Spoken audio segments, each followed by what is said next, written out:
Chapter 1. A Murder. Simon Decker sat at his desk, thinking of what to write. He wanted to write a detective story, but he could only think of the first sentence. The wooden stairs made a strange noise when he walked on them. That's how he found their secret hiding place. Simon was only 30 when he left the army, but he didn't like his job. He was a bomb expert. He worked on a bomb which would put people to sleep rather than kill them. He thought this would be the best way to win a war without hurting other people. Soon he disliked the whole idea of war. He loved reading detective stories when he was a boy, and he had enough money to live without working for some time. So he decided to leave the army and try to become a writer. His dog, Rocky, was at his feet. Suddenly the dog lifted his head and listened, then ran to the kitchen door. What is it, Rocky? Simon heard a woman scream, then a gunshot. There was another shot and the sound of glass breaking. Simon fell to the floor and crawled towards the kitchen. Rocky was in there, barking and jumping at the kitchen door. Simon held Rocky in his arms to keep him quiet. Then he listened. The car door opened and closed, then drove quickly away. The shots came from the house next door, Gerald Dunning's. Simon opened the kitchen door to look outside, but he couldn't see anything. Rocky ran out and went behind Gerald's house. Rocky! Rocky, come over here! Simon followed the dog to the back of Gerald's house. He found Rocky smelling a red scarf on the ground below a broken window. The window was open, but there was a hole in the top, probably from the bullet. Rocky picked up the scarf and ran away. Rocky! Simon was about to run after the dog when he looked through the window. He saw Gerald's body lying on his living room floor. He ran to the front door and went inside. There was blood on Gerald's chest and on the floor next to him. Simon put his fingers on Gerald's neck to see if he was alive, but he was not. Simon used Gerald's phone to call the police. He used a kitchen towel to hold it, because he knew that the police would look for fingerprints.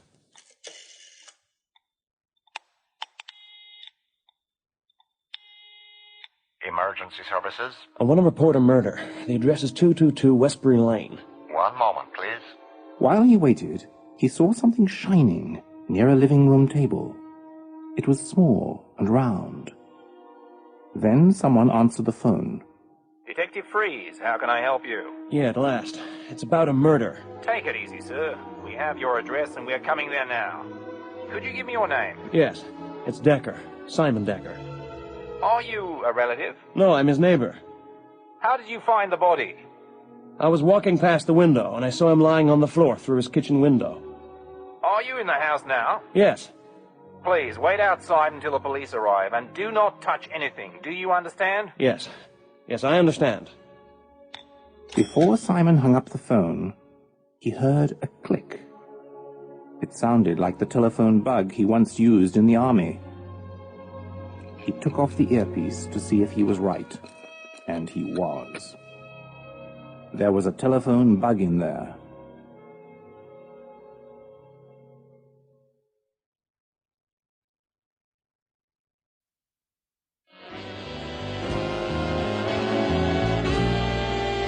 Chapter 2. Detective Freeze. Simon waited outside Gerald's house for the police. He had the bug in his pocket, thinking of why someone would kill Gerald. He knew Gerald was a scientist, and he thought he worked on animals to find cures for illnesses. Why would someone want to kill him for that? 4 police cars, an ambulance, and 1 black car drove up to the front of Gerald's house.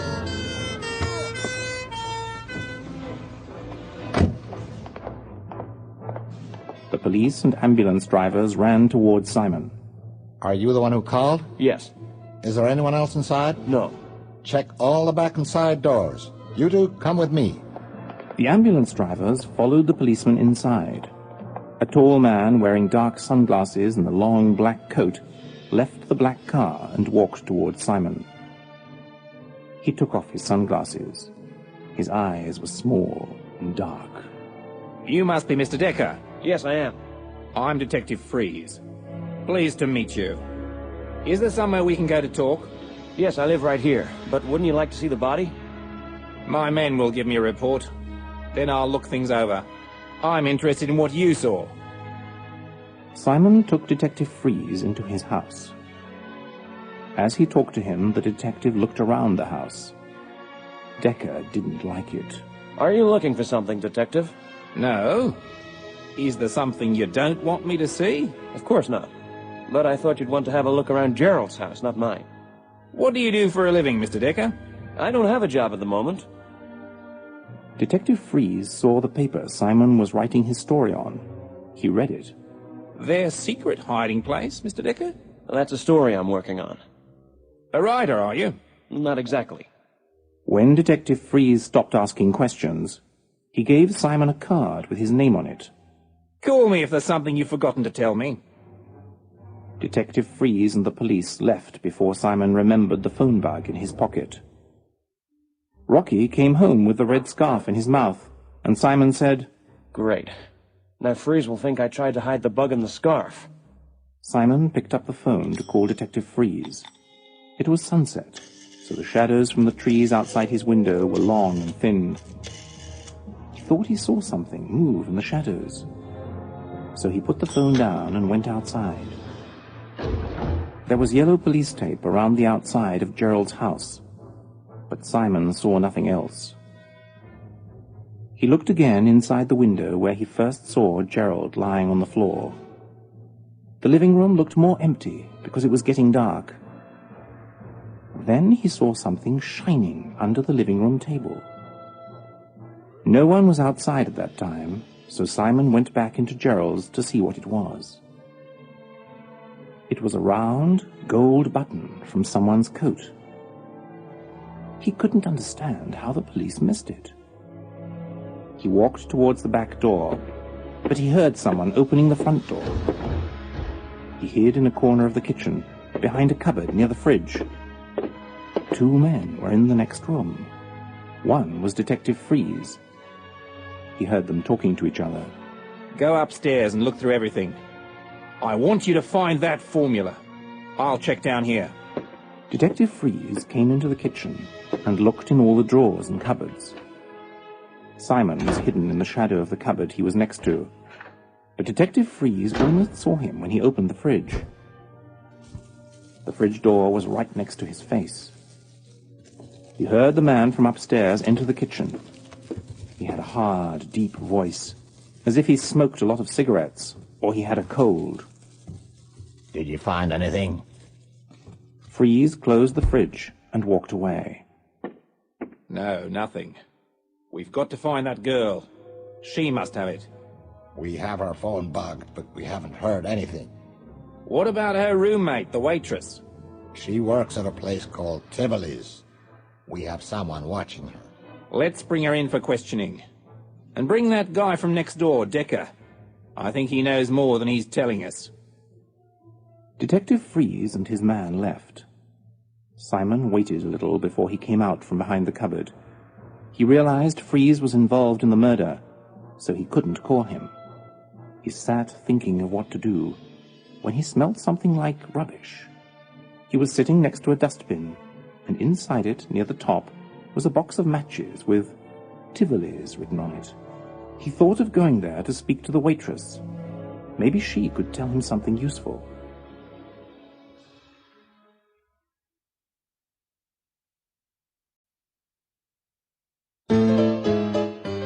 Chapter 3.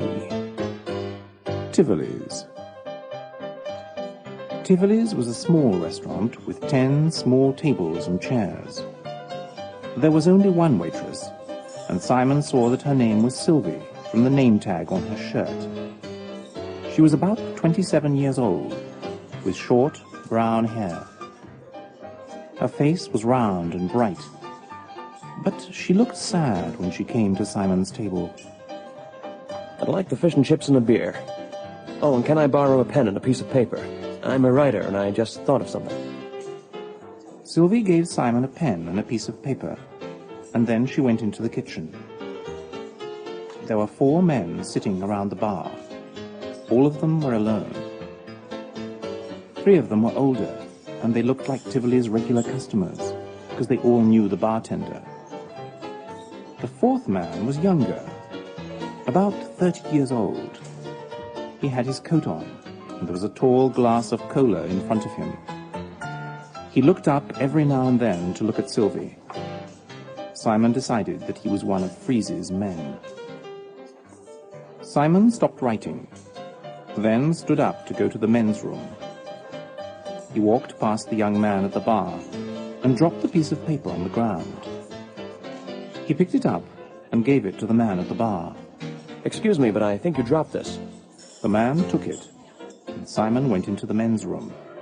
The note said, "I know where Gerald Dunning's formula is. Meet me in the men's room." The man put the note in his coat pocket, drank some more of his cola, then quietly walked to the men's room. When he walked through the door, Simon hit him on the back of the neck and knocked him to the floor.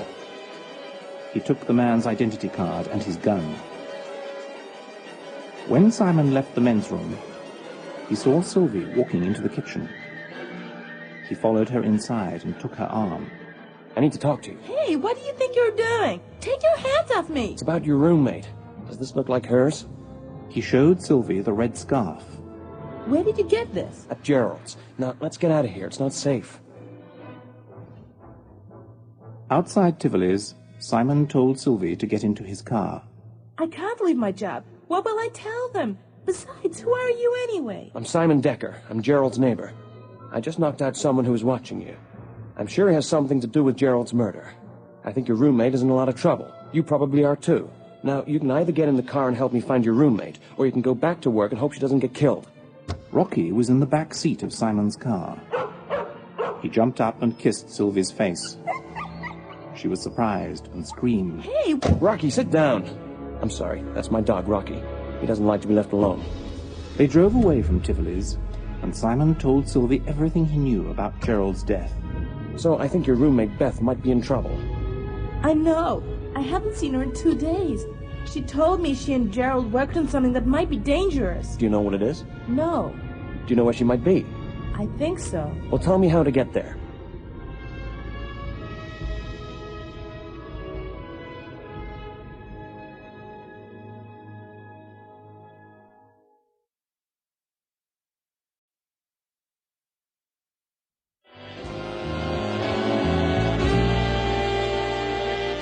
Chapter 4.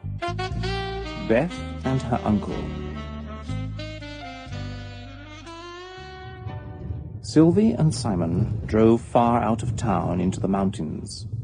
They turned off the main road and began driving along a small dirt road. It was surrounded by tall, thick trees. Beth's uncle had a cabin in the mountains, and Sylvie thought Beth might be there. It was very dark, and they could only see 10 feet in front of them. Are we getting close? I'm sure it's around here somewhere. Someone fired a gun and broke one of Simon's headlights. He stopped the car, and they got down on the floor. Another shot hit one of the car's tires. Sylvie opened the door to get out. Hey, what are you doing? Get back in here! Beth! It's me, Sylvie! Sylvie was calling Beth's name from behind the car door. She looked up, but she couldn't see anything in the dark. Finally, she heard Beth's voice come from the darkness. Sylvie, tell the man you're with to get out of the car with his hands in the air. Simon, do what she says. Simon got out of the car with his hands in the air. He couldn't see anyone, but he heard someone walking towards him. A short woman with red hair, holding a shotgun, walked into the light coming from the car's headlight. She pointed the gun at Simon. Don't move! Beth, it's all right! He's a friend of Gerald's! Beth reached inside Simon's coat pockets while he held his hands up. She found the gun and identity card that belonged to the man at Tivoli's. She read the card. Gerald never knew a Terence Tolliver government agent. I took that from the man following Sylvie. Look in my back pocket. I'm Simon Decker, Gerald's next-door neighbor. She found his identity card with his picture. What are you two doing out here? I was worried about you, Beth. Simon came to Tivoli saying you were in trouble. I didn't know where you were. Rocky jumped out of the car, and Beth pointed her gun at him. Don't! That's my dog, Rocky. He doesn't like to be left alone. That sure is a nice-looking dog. It was a man's voice coming from behind them. A big man with long grey hair, a moustache and beard, walked out of the darkness from behind the car with a shotgun in his hands. He began to pet Rocky. This is my Uncle Lou. Uncle Lou, Simon Decker. And you know Sylvie. Pleased to meet you. Hello again, Sylvie. Hi, Lou. You two look as if you're waiting for trouble. Well, when Beth here told me what happened in town, I didn't want to take any chances. I agree. Is there somewhere we can go and talk? Sure. My cabin's just a few hundred feet from here. You must do something about my car. Drop it up. We can fix that up later. I taught Beth how to shoot. We didn't want to hurt you. We just wanted to slow you down. Thank God for that.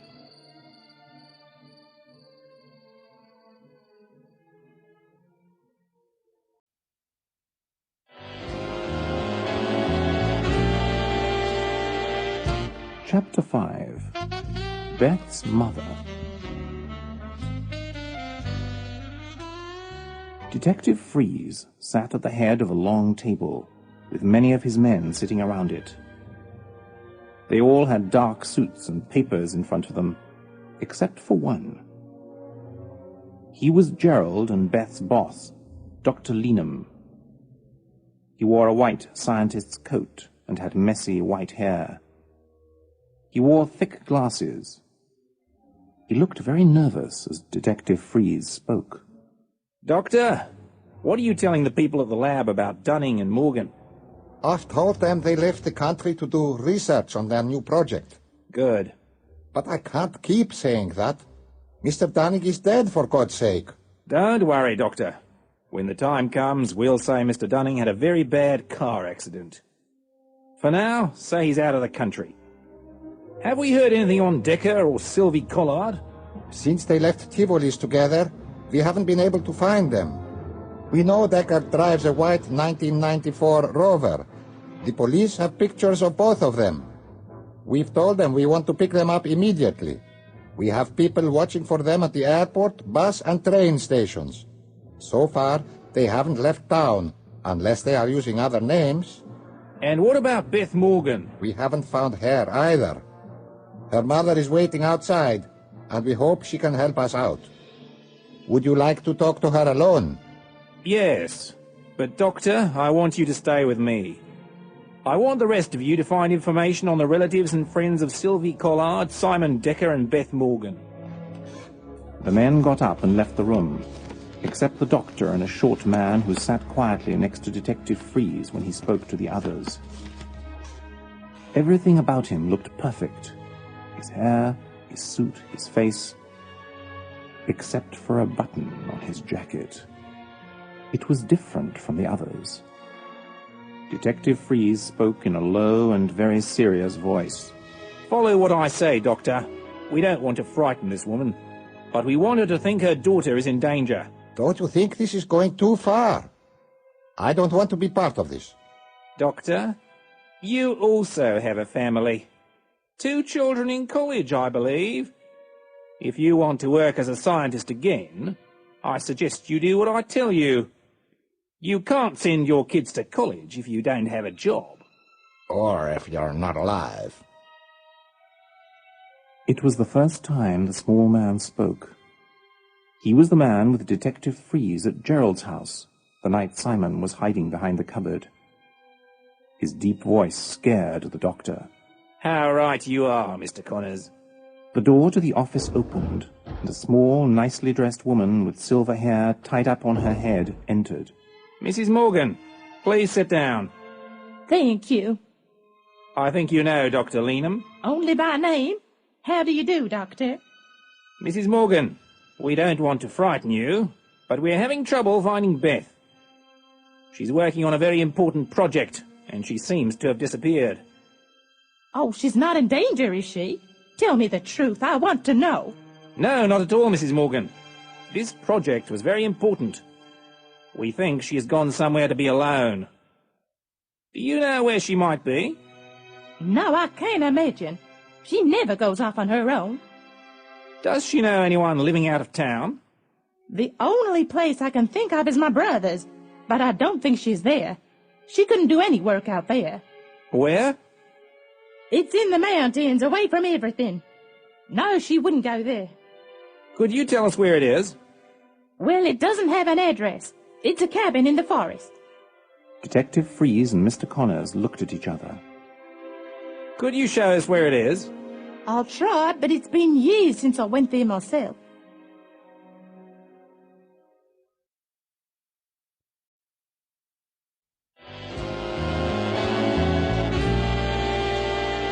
Chapter 6. The Formula.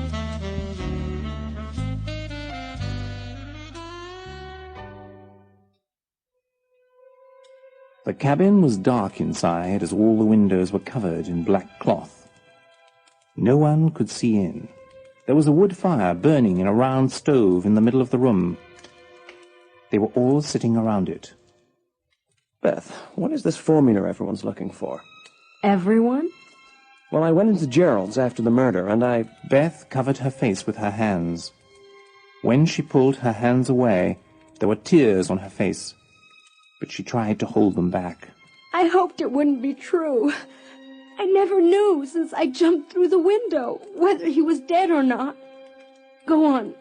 Tell me what you know. Now it's even more important that I finish the work he started. Simon started from the beginning. He told them about the shots and the scream. He showed them the scarf and the bug. I saw the detective looking for the formula in Gerald's house. He said he wanted you, then he said he wanted to watch my moves, so I thought something must be going on. But why did you go to Tivoli's? Why are you here? How do I know you don't want the formula? I don't even know what the formula is. Gerald was a friend. When you see someone you know killed, and you think the police had something to do with it, you begin to worry. I'll leave if you want me to, but I know about people who want to hurt others. I was a bomb expert in the army. Beth looked at her uncle. He could help with the video. You know I should stay here in case they come looking for you. All right, if you think it's a good idea. Now, here's what's happening. Gerald and I worked on something to help Gerald's brother, Adam. His brother? Yes. Gerald has a brother in hospital. He's very ill. He thinks everyone is trying to hurt him. Why would someone be trying to hurt him? Nobody is trying to hurt him. Let me tell you what's going on. We have found a formula which can make people who are ill think that everything is all right and that nobody can hurt them. Well, since this happened, the government became interested. They began sending people to ask about our work. But why? The night before Gerald was shot, he found some papers in the office of our boss, Dr. Leenham.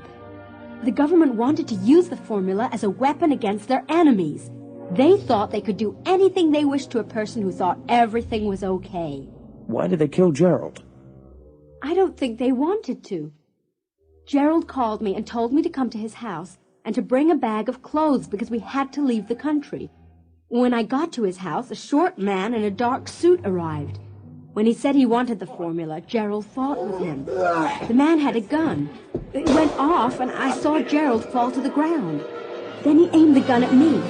I screamed. I was near an open window, so I jumped through it. He fired at me, but he missed. Well, you know the rest. Where is the formula now? Don't worry about that. Now, if you want to help, you'll have to do exactly what I say. Simon took out the gold button he still had in his pocket.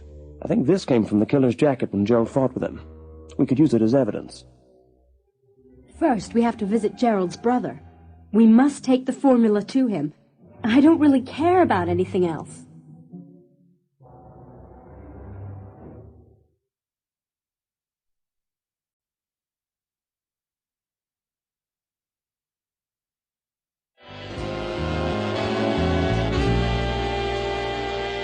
Chapter 7. The Video Cameras.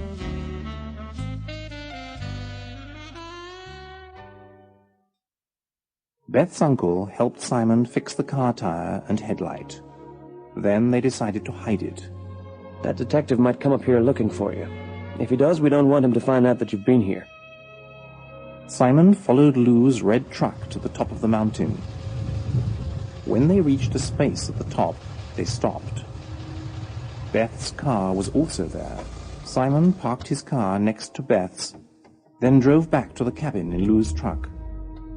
When they returned, Simon and Lou pulled a tree in front of the road leading to the hidden caves. Then they cleared away their tire marks. Beth came out of the cabin with Sylvie, but Simon didn't recognize her. She had short, blonde hair, and she had a blue dress and white pearls on. What happened? Don't you think your detective friend has a picture of me? Let's hope they don't know my uncle's truck. That's what we'll use to drive back to town. They'll know me and Sylvie. But they won't see you. Come see your new home. The back of Lou's truck had 2 long seats in it. Their tops opened. Sylvie and Simon would hide inside them. Now we have to do a little video work. Video work? Do you think people will believe what we say against the government? Beth had 2 video cameras. She gave one to Uncle Lou. She put the other in the truck. Uncle Lou began filming Beth, Sylvie, and Simon, while Beth spoke to the camera, explaining what they would do. We are about to leave for Rutherford Hospital. There we plan to carry out the work of Dr. Gerald Dunning. Mr. Dunning was killed by government agents who are now after us. We think they will come here looking for us, and we will film them arriving if they do. Lou stopped filming, and they got ready to leave. Lou gave Simon a shotgun and the gun he had when he arrived. Beth put a pistol in her handbag. How will you film Detective Freeze and his men if they come here without them knowing? You leave that to me. I may live in the mountains, but I'm still smarter than any city fellow in a new suit. I just remembered. The button. Let's film the button and the bug to show they were in Gerald's house. They filmed both of these things. Simon told the camera his story of finding Gerald's body. He also told the camera about hearing Detective Freeze and the other man in Gerald's house. When he was finished, they prepared to leave. Lou, is it all right if I leave Rocky here with you? Sure, I could use the company. Besides, I don't think he'll stay quiet in the back with you. Simon and Sylvie got in the back of Lou's truck, and Beth drove. After they left, Lou hid the camera in a tree above the cabin door. There it could film anyone coming up the road.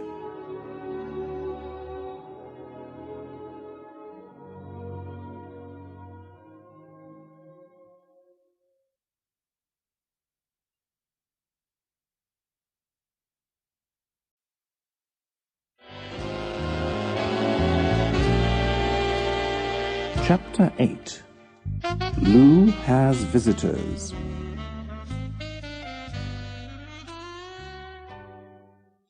Two black cars drove up to the cabin.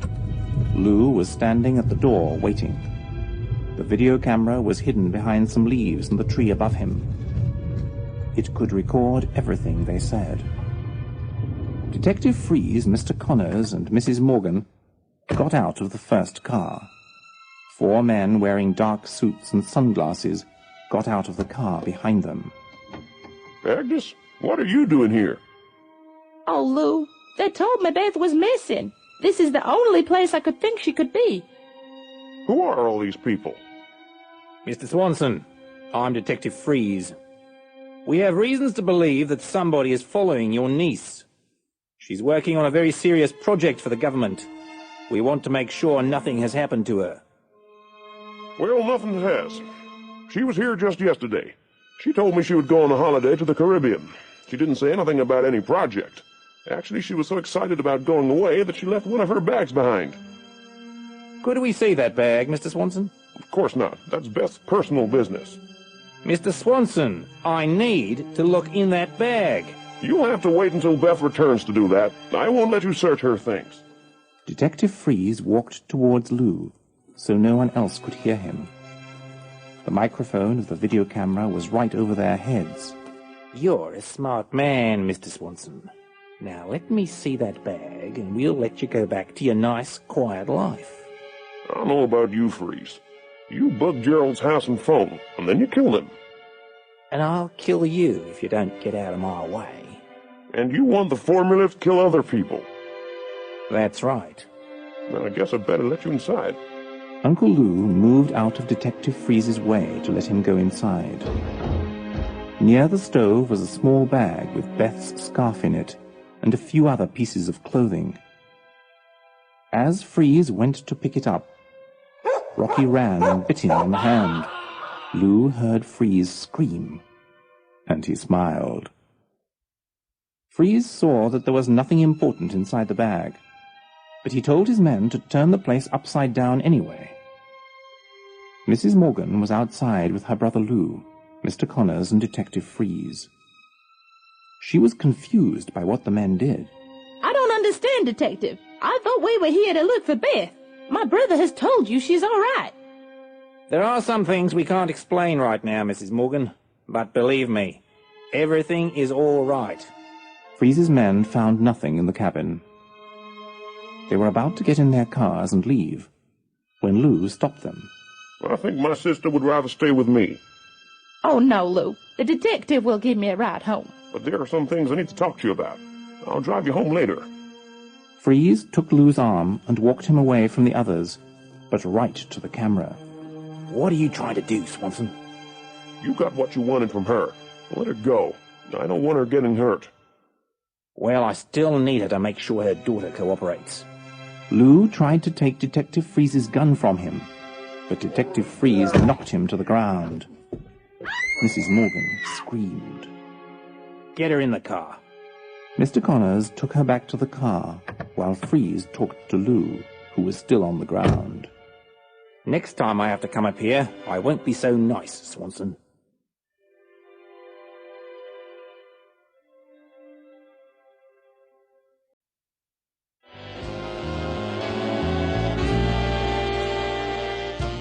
Chapter 9.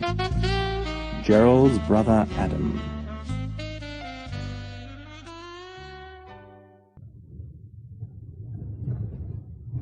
As Beth drove Uncle Lou's truck towards town, she saw 2 police cars parked on the side of the road. They were stopping passing cars. There was an open window between the front and the back of the truck. Sylvie and Simon were hidden under the seats, but they could hear her. Stay down and be quiet. We're being stopped. 2 policemen looked inside the truck as they spoke to her. Sorry, miss, but this is a routine check. We're looking for a couple of escaped criminals, but you look all right. Beth tried not to look at their faces when they told her she could leave. Thank you very much. Have a nice day. When she came to the Rutherford Hospital car park, she saw 2 of Freeze's men near the front door. Simon, Sylvie, we've got a problem. They came out of their hiding place. Simon looked around the car park. They were a few hundred feet from the hospital door. Neither of the men saw them. Simon saw what he thought was their black car parked away from the door, near the car park's exit. Can you shoot a gun, Sylvie? Yeah, I used to go hunting with my father. Good. Take this gun and shoot at the windows of that black car. The police will come, but don't worry. We'll clear it up later. I'll get it on film. Sylvia took the shotgun and did as Simon said. Freeze's men ran to their car with their guns in their hands. A lot of the nurses and doctors from the hospital ran out to see what happened. Simon got it all on film. This is our chance. Let's go. Simon and Beth ran into the hospital and went up to the 12th floor, where Gerald's brother's room was. They ran up to the reception desk, and Beth pulled a gun out of her bag. Give me the keys to room 1209. Fast! The nurse behind the desk gave her the keys. They ran to room 1209. The nurse called security. When Beth and Simon opened his door, they couldn't see Adam. There was an empty bed with a table beside it and a white curtain near the back wall. They saw something move behind the curtain. Adam? Is that you? It's me, Beth. Remember me? Gerald's friend? A pair of eyes looked out from behind the curtain. Simon, turn the camera on. Beth began talking to the camera. She took off her string of pearls and opened a pearl which wasn't real. In here is a formula Dr. Gerald Dunning and I have made to help sick people get better. Dr. Dunning was killed because our government wants to take the same formula and use it against its enemies. They hope that once the enemies take the formula and feel that everything is okay, they'll accept anything the government say or do. That is not why we worked on this project. Dr. Dunning's brother, Adam Dunning, has a terrible illness. We are here to help him and to show you how this formula should really be used. When Beth turned around, she saw Adam standing in front of the curtain. He was a tall, thin young man in a white hospital robe. Gerald is dead? Oh, yes, Adam. I'm sorry. There was loud banging on the door. Open up in there. This is the police. Adam, please. Gerald wanted you to have this. You'll never think anyone is ever going to hurt you again. You don't understand. I'm not afraid someone is going to hurt me. I'm afraid someone is going to hurt you. The banging on the door got louder. They were trying to break it down. Will you take this? We worked so hard on it just for you. It's not me that needs it. It's them. He pointed towards the door. Simon turned off the camera and hid it under the bed. Adam, try to keep this here until we return. Beth, give him the formula. Hold it for us. They won't check you. We'll be back soon. Adam took the formula in his hand without saying anything, just as the police broke down the door.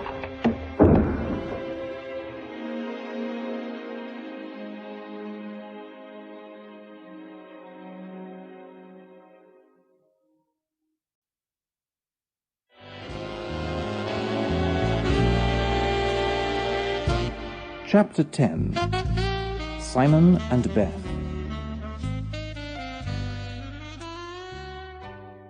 Beth was alone in a room with Detective Freeze.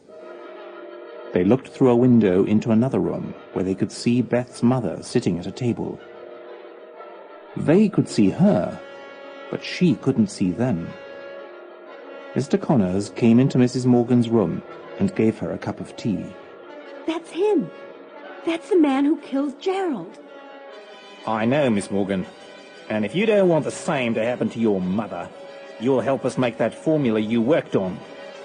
Beth turned and tried to hit Detective Freeze. He caught her hand and held it behind her. Simon kicked open the door to the room. Let her go, Freeze. A group of army soldiers and a man in a long raincoat and a black hat were behind Simon. The soldiers took Freeze by the arms. Simon put his arms around Beth. What's going on here? Colonel Duncan, I don't understand. You've gone too far, Freeze. We can't have this kind of behavior in our government. I only tried to do what I was told. No, you didn't. Take him away. The soldiers took him out of the room. Simon, I don't understand. Your Uncle Lou. He sent the videotape to all the TV stations. Freeze and his men are on every channel. What about my mother? They looked through the window and saw the soldiers holding Mr. Connors. She'll be all right. Everything will be all right.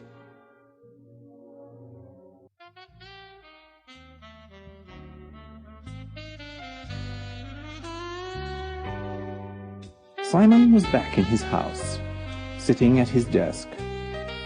Rocky was asleep at his feet. He still had the same sentences written on the paper in front of him. The wooden stairs made a strange noise when he walked on them.